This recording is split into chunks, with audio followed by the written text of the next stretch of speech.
ተዋህዶ ተስጋ ወነፍስ የሚባለው በአማርኛ የነፍስና የስጋ ተዋህዶ የማይስማሙ ባህሪያት እንዲስማሙ ሆነው ታርቀው ለምሳሌ ሰው የስጋ ባህሪው የማይስማማ ነው። ስጋ ባህሪው ማለት እሳትነት፣ ነፋስነት፣ ውሃነት፣ መሬትነት በውስጡ አለ። ይህ ሁሉ በውስጡ እያለ ግን እሳቱም ነዶ ሆነ ያፈላም፣ ውሃውም በርዶ እሳቱን አያጠፋም፣ መሬቱም አይጠረግም። በአንጻሩ ደግሞ ነፋስነትም ባህሪው ለውጦ እሳትን አንዶ ያቃጥልም። የማይስማሙ ባህሪያት በአንድ ሰው አካል ውስጥ እንዲኖሩ አድርጎ እግዚአብሔር አስታርቆ ባህሪየ ስጋ ብሎታል። ባህሪየ ነፍስ ማለት ደግሞ ነባቢነት ነው፣ የምንናገርበት፣ ልባዊነት ነው፣ ልብ የምናደርግበት፣ ሕያውነት ነው፣ የምንኖርበት። አሁን እኔ እናገራለሁ፣ አንቺም ተናግረሻል።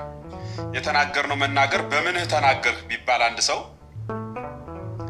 በነፍሴ ነው የተናገሩ ካለ ስጋ የት ሄዶ ነው የሚል ጥያቄ እናነሳበታለን። አንድ በሁለተኛ ደረጃ በነፍሱ ከተናገረ ነባቢት ነፍስ በረቂቅ ህልውና ሳትኖር ወይም ደግሞ ይሄ ሞት የሚባለው ሳይመጣ ከስጋ ተለይታ ብቻዋን ትናገራለች ወይ ከሞት በፊት ብለን እናነሳለን። ያየሁት የሆነ ሰው ጥያቄ ከጠየቀኝ ነፍሴ ናት የጠየቀችህ አይለኝም። ምክንያቱም ነፍስ ብቻ ከሆነች ረቂቅ ናት፣ ያችን ደግሞ እኔ አላያትም። ስጋዬ ነው ካለ ደግሞ ሰው ስጋው የሚናገር ከሆነ ሲሞትም ይናገራል። እና አሁን እየተናገረ ያለ ምኑ ነው ከተባለ ነባቢት ነፍሱ ይናገርበት ዘንድ ባለው ይተናጋ የምናወራበት ስጋ ነው። የምትጮኸዋ ግን ደግሞ በውስጣችን ያለች ነፍስ ናት። ልክ እንደ ሚሞሪ በሞባይሉ ውስጥ ሆኖ ይጮሃል። ሞባይሉ ከሌለ ድምጽ የለም፣ ሚሞሪውም ከሌለ ድምጽ የለም። ሚሞሪውም ከሌለ አይጮህም፣ ሞባይሉም ከሌለ አይጮህም።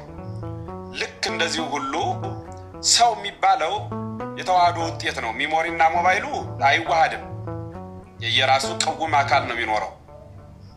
ልክ ነፍስም እንዲሁ የየራሷ ቅውም አካል አላት። ዳሩ ግን ተዋህዶዋን አንረሳትም።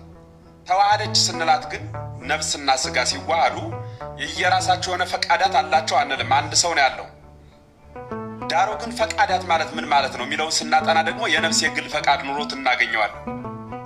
የነፍስ የራሷ ፈቃድ አላት፣ የስጋ የራሱ ፈቃድ አለው እንላለን። በአንድ ባህሪ ውስጥ የሚኖር ሁለት ፈቃድ አለን ከተባለ ለባህሪ ከሆነ እውነት ነው።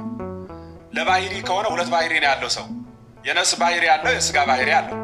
የነፍስ የግሉ የስጋ የግል ባህሪ ስላለው ግን ሰውን ሁለት ባህሪ ነው ብለን አንናገርልህም አንለውም፣ እንናገርለታለን።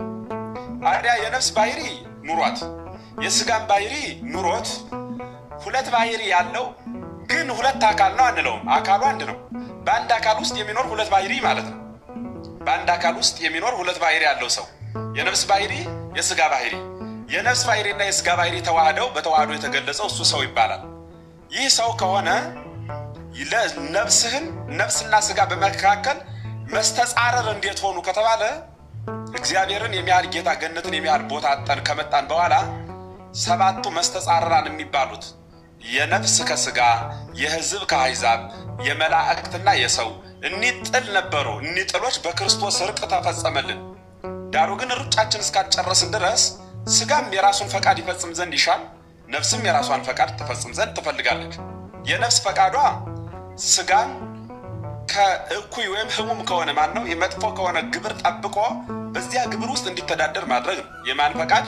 የነፍስ ፈቃድ። የስጋ ፈቃድ ደግሞ ነፍስን እንደ ባትሪ ድንጋይ ተጠቅሞ ነፍስ በምታደርገው ነባቢነትና ልባዊነት ስሜቱን መወጣት ነው። የስጋ ህልውናው ምድራዊነት ነው።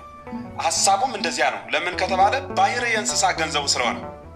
በደንብ እንዲገባሽ ምን ልበል መሰለሽ፣ ሰው ማለት መካከለኛ ፍጥረት ማለት ነው። ከእንስሳትም ከመላእክትም ግማሽ ሆኖ የተቀመመ ፍጥረት ማለት ነው። እንደ እንስሳነቱ ይበላል፣ ይጠጣል፣ ይተኛል፣ ይነሳል። እንደ መንፈሳዊነቱ ወይም ደግሞ እንደ መላእክትነቱ ደግሞ ነባቢ ነው፣ ልባዊ ነው፣ ሕያው ነው። ልክ በዚህ መካከል የተፈጠረ ፍጥረት እርሱ ሰው ነው ማለት ነው። እና ሰው ከሆነ መስተጻረር ያልሆኑት በሐዲስ ኪዳን እርቅ የተፈጸመላቸው ነፍስና ስጋ የየራሳቸው ፈቃዳተ ነፍስ የሚባል ቀጥናተ ህሊና የሚባል የራሷ የነፍስ ጉዞ የራሱ የነፍስ የስጋ ግንጥል የሆነ አይደለም። በቅጥነተ ህሊና በጣም በረቂቅ መመርመር ከተመለከትነው ግን የነፍስ ፈቃዷ ሰማያዊ ህልውና ነው። ስጋ ደግሞ በምድር መኖር መግዘፍን ይሻል ነው። ለዚህ ምክንያት ይሄን ለዚህ አስገዛ ብለን እንናገራለን። በኋላ ግን ፍርድ የሚፈረድበት ነፍስም ብቻዋን አይፈረድባትም፣ ስጋም ብቻውን አይፈረድበትም። የሚፈረድባቸው ለምሳሌ አሁን የሚሰርቅ ነፍስ ነው ስጋ ነው ብዬ ብጠይቅ አይደለም፣ መልሱ ሰው ነው ነው። ሰው ማለት ደግሞ ነፍስና ስጋ ነው። የሚያመነዝር ነፍስ ነው ስጋ ነው ብል መልሱ ስጋ ሊል ይችላል አንድ ሰው። እያመነዘረ ያለ ማን ነው ከተባለ ሰው ነው። የሆነ ሰው ኃጢአት ጽድቅ ሰራ ማለት የሰራ ነፍሱ ነው ስጋው ነው። ነፍሱ ብለን አንናገርለትም። ያንን እየሰራው ያለ ማን ነው? ሰውየው ነው። ቤተ ክርስቲያን ሲገነባ፣ ሲጾም፣ ሲጸልይ፣ ሲመጸውት ይህ ሁሉ ማን አደረገ ሲባል ነፍሱ አይባልም፣ ሰውየው ነው። ሰውየው ማለት ደግሞ ነፍስና ስጋ ነው።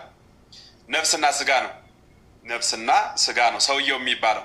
እንዲህ ከሆነ ነፍስን ለስጋ ስጋን ለነፍስ ማስገዛት ማለት ምን ማለት ነው ከተባለ ምድራዊውን ኑሮ ትቶ ለሰማያዊ መኖር ማለት ነው። ነፍስ ለስጋ ተገዛች ማለት ደግሞ ሰማያዊውን ሀገር ረስቶ ለምድራዊ ኑሮ መኖር ማለት ነው።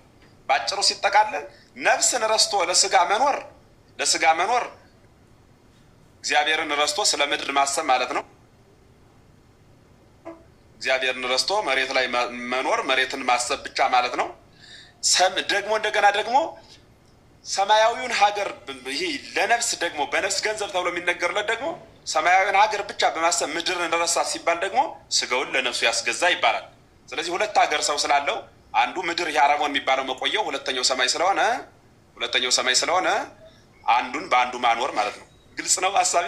አንዱን በአንዱ ማኖር ምድራዊ ኑሮ ስንኖር ነፍስን በስጋ ማስገዛት ነው። ሰማያዊ ኑሮ ስንኖር ስጋን ለነፍስ ማስገዛት ይባላል።